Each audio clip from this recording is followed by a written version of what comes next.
یوم پاکستان کے موقع پر جھنگ میں بھی سرکاری اور غیر سرکاری سطح پر تقریبات جاری۔ ڈپٹی کمشنر کمپلیکس میں پرچم کشائی کی تقریب کا انعقاد کیا گیا۔ ڈپٹی کمشنر علی اکبر بھنڈر، ڈی پی او کیپٹن بلال افتخار کیانی سمیت سیاسی اور سماجی شخصیات کی کثیر تعداد نے شرکت کی۔ اسی پر مزید بات کرتے ہیں وسیم عزیز سے۔ جی وسیم، اپڈیٹ کیجیے گا۔ جی بالکل، یوم پاکستان آج ملک بھر میں جوش و جذبے کے ساتھ منایا جا رہا ہے۔ اس ٹائم ڈپٹی کمشنر کمپلیکس میں فلیگ ہوسٹنگ تقریب کا اہتمام کیا گیا، جس میں ڈپٹی کمشنر، ڈی پی او جنگ اور سیاسی اور سماجی شخصیات کے ساتھ شہریوں کی بڑی تعداد نے شرکت کی۔ میرے ساتھ ڈپٹی کمشنر موجود ہیں، ان سے بات کرتے ہیں۔ سر، آج یوم پاکستان منایا جا رہا ہے، کیا میسج دینا چاہیں گے پبلک کو؟ سب سے زیادہ ضروری میسج ہے وہ یونٹی کا ہے۔ آج کے دن کی مناسبت سے ہمیں یہ سوچ لینا چاہیے کہ ملک کے اندرونی اور بیرونی جو ہمیں خطرات لاحق ہیں، وہ صرف اس وقت ہی ہم جو ان کو کوپ اپ کر سکتے ہیں جب تک ہمارے اندر یونٹی ہوگی۔ تو یونٹی ہوگی تو یہ ہمارا میسج جو ہے نا، جو اسپیشلی جو ہماری آنے والی جو جنریشن ہے، یہ ان کو ملنا چاہیے کہ یہ جو آج سے 85 ایئرز پہلے یہ جو آج جو دن ہم سیلیبریٹ کر رہے ہیں، وہ ایک جد و جہد کا دن تھا کہ ہم نے مسلمانوں نے یونائٹڈ ہو کے ایک ملک کا جو خواب دیکھا تھا، وہ ہم نے 14 اگست 1947 کی شکل میں دیکھا۔ تو آج بھی ہمیں اس سمر کو، اس جو دور عہد کو دہرانے کی ضرورت ہے۔ تو وہ اگر ہمارے اندر ہوگا تو انشاءاللہ یونٹی آئے گی۔ وہ چاہے علاقائی تعصب ہو، وہ آپ کا جو تفرقہ بازی ہو، وہ ساری چیزوں سے ہٹ کے ہمیں یہ آج شو کرنا ہے کہ ہم پاکستانی ہیں۔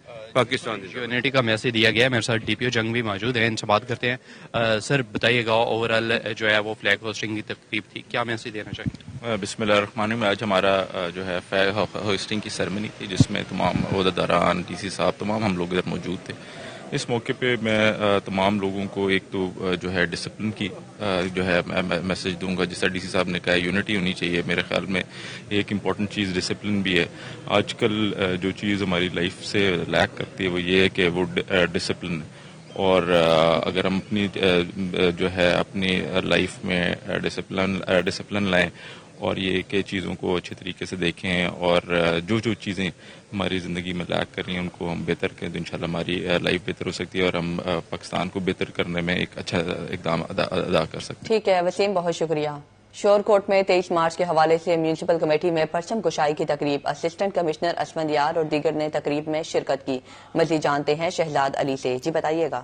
آج کے حوالے سے میونسپل کمیٹی شورکوٹ میں آج ایک تقریب کا انعقاد کیا گیا، پرچم کشائی بھی کی گئی ہے۔ اس کے ساتھ ساتھ تحصیل شورکوٹ کے تمام اداروں کے سربراہان بھی اس موقع پہ موجود تھے۔ مسلم لیگ کی رہنما چودھری خالد بھی اس موقع پہ موجود ہیں۔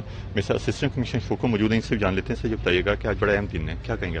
بسم اللہ الرحمن الرحیم۔ جی بالکل، 23 مارچ ہماری ملکی تاریخ میں جو ہے ایک بہت اہم اور لازمی جو ہے وہ دن ہے، جس کی یاد ہمیں ہمیشہ جو ہے وہ بڑی جوش و خروش سے جو ہے وہ منائی جاتی ہے۔ یہ قرارداد پاکستان اس دن منظور ہوئی تھی، اور یہ پاکستان کا بیسیکلی ایک کانسیپٹ تھا جو کہ پیش کیا گیا تھا، جس پہ تمام لوگوں نے اتفاق رائے سے یہ جو ہے اپنے اتحاد کیا تھا کہ انشاءاللہ ایک آزاد ملک لے کے رہیں گے، جہاں پہ آج ہم سانس لے رہے ہیں، آزاد بس رہے ہیں، پاکستان جس کا نام ہے۔ اسی سلسلے میں آج یہاں پہ پرچم کشائی کی تقریب تھی، اور یہاں پہ آپ دیکھ رہے ہیں کہ ماشاءاللہ سول سوسائٹی، میڈیا، پولیٹیکل ہمارے اسٹیک ہولڈر جتنے بھی ہیں، جتنے ہمارے لائن ڈپارٹمنٹس ہیں، باقی جو جتنے بھی کی اسٹیک ہولڈر معاشرے کے ہو سکتے ہیں، وہ سارے جمع ہیں اور مل کے اور متحد ہو کے پیغام دے رہے ہیں کہ ہمیشہ پاکستان کے ہستہ بستہ شاد آباد رہنے کے لیے ہم لازمی جزو کی طرح متحد رہ کر اور اپنی کوششوں سے جو ہے اس ملک کی ترقی میں بہترین کی۔ ٹھیک ہے، بہت شکریہ۔ احمد پور سیال میں بھی یوم پاکستان ملی جوش و جذبے سے منایا جا رہا ہے۔ میونسپل کمیٹی گڑھ مہاراجہ میں پرچم کشائی کی تقریب منعقد، اسسٹنٹ کمشنر وقاص ظفر اور ملک غلام جیلانی نے پرچم کشائی کی۔ تفصیلات جانتے ہیں تنویر حسین سے۔ جی تنویر۔ جی بالکل، آج تحصیل احمد پور سیال میں بھی یوم پاکستان ملی جوش و جذبے کے ساتھ منایا جا رہا ہے۔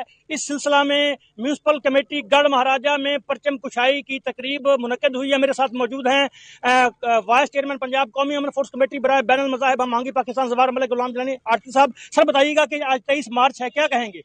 بسم اللہ الرحمن الرحیم۔ سب سے پہلے تو میں تحصیل احمد پور سیال ایس سی وقاص ظفر صاحب کا شکریہ ادا کرتا ہوں جنہوں نے آج مجھے دعوت دی۔ دیکھیں، 23 مارچ 1947 کو پاکستان کی قرارداد لاہور میں منظور ہوئی، جس کی قیادت قائد اعظم محمد علی جناح کی، اور عوام نے ان کا ساتھ دیا۔ 1947 کو پاکستان وجود میں آیا۔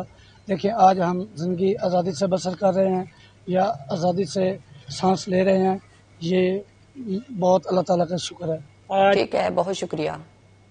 عید سے قبل حکومت نے شہریوں سے عیدی بٹورنے کی ٹھان لی. قومی شاہراہوں اور موٹر ویز پر ٹول ٹیکس میں رواں برس دوسری بار اضافہ کر دیا گیا. مزید جانتے ہیں شہزاد علی سے. جی شہزاد، اپڈیٹ کیجیے گا. جی بالکل، عید قریب آتے ہی حکومت کا عوام کے لیے نیا تحفہ ہے. موٹر وے پر بنے تمام ٹول پلازوں کی جو پرچی لی جاتی ہے اس کی قیمتوں میں اضافہ کر دیا گیا ہے. جیسے کہ نیشنل ہائی ویز پر کار ڈرائیور کو 70 روپے، ویگن 150 روپے، بس جو ہے 250 روپے، ایکسل ٹرک جو ہے 300 روپے. اسی طرح تمام جو ہیں جیسے کہ عبدالرحیم لاہور کی ہے اور دیگر جو انٹرچینجز ہیں تمام میں قیمتوں میں اضافہ کر دیا گیا، جس کے باعث سے شہریوں میں شدید تشویش پائی جا رہی ہے اور حکومت سے مطالبہ کیا گیا ہے کہ ان قیمتوں کو فوری طور پہ واپس لیا جائے، کیونکہ مہنگائی کے اس دور میں وہ پہلے ہی بڑی مشکل سے گزارا کر رہے ہیں، لیکن قیمتیں بہت زیادہ اچانک سے عید قریب آ گئی ہے، چند روز پڑے ہیں اور ان میں اضافہ کر دیا گیا ہے، کیونکہ ان دنوں مسافروں نے، شہریوں نے گھروں کو واپس جانا ہوتا ہے. تو اس صورت میں عید کی خریداری کے ساتھ ساتھ ان کی قیمتوں میں جب اضافہ ہوگا تو ان کے لیے مشکلات بڑھیں گی. تو انہوں نے مطالبہ کیا کہ فوری طور پہ ان قیمتوں کو واپس لیا جائے تاکہ وہ بآسانی سفر کر کے اپنے گھروں کو واپس جا سکے. ٹھیک ہے، بہت شکریہ. رمضان المبارک میں ایک ہفتے کے دوران سبزیوں اور سبز مسالہ جات کی قیمتوں میں کمی واقع کی گئی. کتنی کمی ہوئی جانتے ہیں فضیل احمد سے. جی فضیل، آگاہ کیجیے گا. کی جانب سے جاری کردہ سبزیوں اور سبز مسالہ جات کی ریٹ لسٹ کے مطابق مجموعی طور پر ایک ہفتے میں سبزیوں اور سبز مسالہ جات کی قیمتوں میں کمی ہوئی ہے، لیکن اس کمی کا فائدہ جو ہے وہ عوام تک نہیں پہنچ رہا.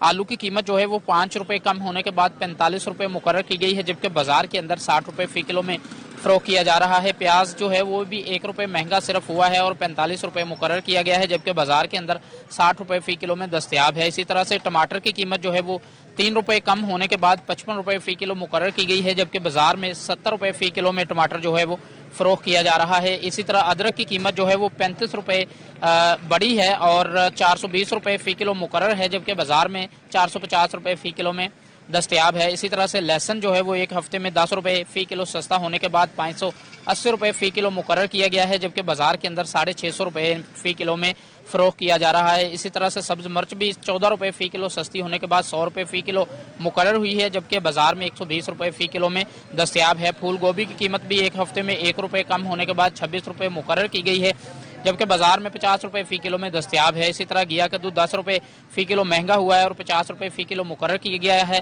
اور بازار میں 60 روپے فی کلو میں فروخت کیا جا رہا ہے. بینگن کی قیمت بھی ایک ہفتے میں 20 روپے کم ہونے کے بعد 65 روپے فی کلو مقرر ہوئی ہے، جبکہ بازار کے اندر 100 روپے فی کلو میں فروخت کیا. ٹھیک ہے فضیل، بہت شکریہ. عید قریب آتے ہی جھنگ میں بھی ہفتہ وار بنیادوں پر سبزیوں کی قیمتوں میں کمی ریکارڈ کی گئی. اسی پر تفصیلات جانتے ہیں رمضان مرزا سے. جی رمضان، بتائیے گا. جی بالکل، 7 روز بعد بھی چکن کے نرخ 591 روپے پر براجمان ہیں، لیکن مارکیٹ میں 700 سے 750 روپے تک چکن اس وقت فروخت کیا جا رہا ہے. انڈے کی قیمت میں جو ہے وہ 24 روپے کی کمی نظر آئی ہے ہمیں اور فی درجن 286 روپے سے 262 روپے تک آ گئے ہیں. جو مچھلی کا گوشت ہے اس وقت 420 سے لے کر 520 کے مابین ہے، لیکن مارکیٹ کے اندر جو ہے وہ 600 روپے تک بھی فروخت ہو رہا ہے. جو سبزیاں ہیں ان کے اندر جو ہے وہ ہمیں 7 روز کے دوران کمی بیشی ہمیں دکھائی دے رہی ہے، جن میں اگر آلو کی قیمت دیکھیں تو 2 روپے کمی کے بعد 46 روپے ہے. اس کے علاوہ پیاز 2 روپے اضافے کے بعد 48 روپے ہے. لہسن 20 روپے کمی کے بعد 580 روپے. ادرک 25 روپے اضافے کے بعد 410 روپے پر ہے. کھیرا 15 روپے سستا ہو کر تقریباً 30 روپے کا ہے. بینگن جو ہے وہ 35 روپے کمی کے بعد 45 روپے ہے. بھنڈی کی قیمت میں بھی جو ہے وہ 20 روپے کی کمی ہوئی ہے. لیمو 10 روپے مہنگے ہو کر 140 روپے ہیں. سیب کالا کلو 325 روپے پر مستحکم ہے. کیلا 10 روپے اضافے کے بعد جو ہے وہ 230 روپے ہے. انار. ٹھیک ہے رمضان، بہت شکریہ. عید قریب آتے ہی چنیوٹ میں پیاز، ٹماٹر، ادرک، لہسن مافیا سرگرم. ذخیرہ اندوزی ہونے پر قیمتیں بڑھنا شروع ہو گئی. تفصیلات جانتے ہیں بابر منیر سے. جی بابر. جیسے جیسے عید قریب آ رہی ہے، پیاز، ادرک، لہسن اور ٹماٹر سمیت دیگر جو مسالہ جات ہیں ان کی قیمتیں بڑھنا شروع ہو گئی ہیں. آلو گزشتہ ہفتے کی نسبت 4 روپے کمی کے ساتھ 40 روپے فی کلو ہے. پیاز 1 روپے اضافے کے ساتھ 45 روپے. اسی طرح لہسن 10 روپے کمی کے ساتھ 580 تام 650 روپے مارکیٹ میں فروخت ہو رہا ہے. ادرک 35 روپے فی کلو اضافے کے ساتھ 420 روپے فی کلو ہے. سبز مرچ 10 روپے فی کلو اضافے کے ساتھ 100 روپے. اسی طرح جو ٹماٹر ہے وہ 11 روپے فی کلو اضافے کے ساتھ 55 روپے فی کلو ہے. سبزیوں میں بینگن 9 روپے فی کلو اضافے کے ساتھ 65. گوبھی 2 روپے کمی کے ساتھ 24 روپے فی کلو ہے. شملہ مرچ 15 روپے کمی کے ساتھ 65 روپے.